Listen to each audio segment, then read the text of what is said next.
আমি বারবার বলছি না যে শেখ হাসিনাকে যদি ফাঁসি দিতেই হয় একটা নিউট্রাল জায়গায় গিয়ে দেওয়া হোক, কারণ মোহাম্মদ ইউনূসের বাংলাদেশে শেখ হাসিনার ফাঁসি দেওয়া আর পাকিস্তানে শেখ হাসিনার ফাঁসি দেওয়া এক ব্যাপার।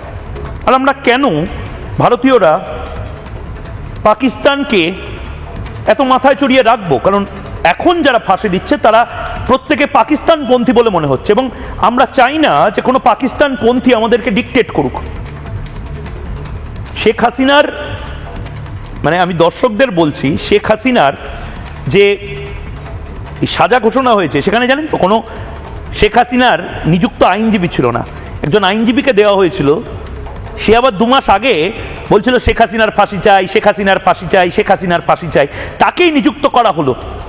সেখানে যারা যারা জাজ ছিল, যারা যারা বিচারক ছিল, তারা প্রত্যেকে জামাতপন্থী। এটা আমি বলছি না, বাংলাদেশের এখন রাজনীতিবিদরাও বলছেন। তার কারণ আজকে শেখ হাসিনা, কালকে খালেদা জিয়া, পরশু হয়তো অন্য রাজনীতিবিদ, মোহাম্মদ ইউনূস, প্রত্যেককে এক এক করে সরাবে। এটা বাংলাদেশও বুঝতে পারছে। শেখ হাসিনার আইনজীবী বলে একজন নিজেকে পরিচয় দিলেন, তারপরে নিজেই হাসতে হাসতে বললেন আমার খুব দুঃখ, খুব দুঃখ। দেখুন, হাসতে হাসতে কেউ দুঃখ পায় গুরু, এ জিনিস, এ নাটক মানে জন্ম জন্মান্তরেও ভুলিব না।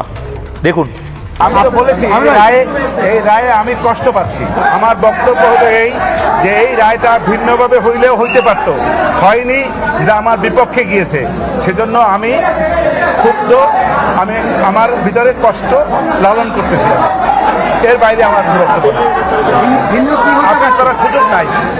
আমি তো কষ্ট পাচ্ছি। আপনার মুখে হাসি দেখা যাচ্ছে, কেন কষ্ট পাচ্ছেন?